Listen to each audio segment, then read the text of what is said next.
बिस्मिल्लाहिर्रहमानिर्रहीम। अस्सलाम वालेकुम व्यूअर्स, कैसे हैं आप? नदीम इंग्लिश स्किल्स की जानिब से नदीम मेहर आपकी खिदमत में हाजिर है।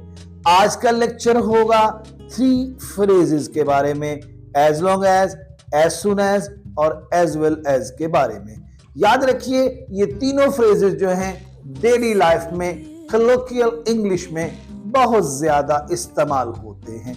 कल एक स्टूडेंट ने कमेंट किया और मुझसे पूछा कि सर कोलोकियल लैंग्वेज से मुराद क्या है? कोलोकियल लैंग्वेज से मुराद है ऐसी लैंग्वेज जो हम रोजमर्रा जिंदगी में बोलने में इस्तेमाल करते हैं। लेट मी गो। लेकिन हम जब इसको कोलोकियल इंग्लिश में इस्तेमाल करेंगे तो यूं let me go, let's go, let go, come here.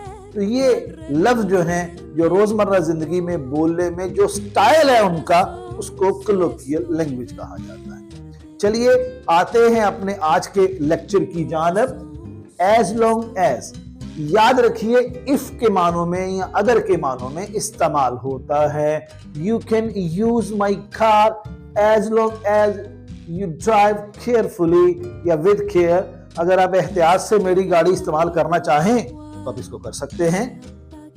As soon as, जो ही या नो सुनर के मानों में इस्तेमाल होता है।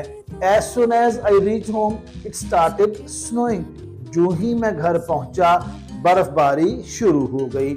इसी तरह एज वेल एज, याद रखिए एज वेल एज का माना है आल्सो, इंग्लिश में या उर्दू में भी के मानों में इस्तेमाल होता है। He is intelligent as well as hard working, वो ज़हीन भी है और मेहनती भी है। सो व्यूअर्स, आज हमने डिस्कस किए 3 लफ्ज। एज वेल एज आल्सो या भी के मानों में इस्तेमाल होगा। एज सुन एज जो ही या नो सुनर के मानों में इस्तेमाल होगा। और एज लॉन्ग एज इफ या अगर के मानों में इस्तेमाल होगा। डियर व्यूअर्स, अगर आपको ये हमारे लेक्चर अच्छे लगे यूट्यूब पे, फेसबुक पे या टिकटॉक पे और इवन इंस्टा पे भी, तो आप कमेंट कीजिए। आपकी क्वेरी का आंसर विद इन 5 मिनट्स आपको दिया जाएगा।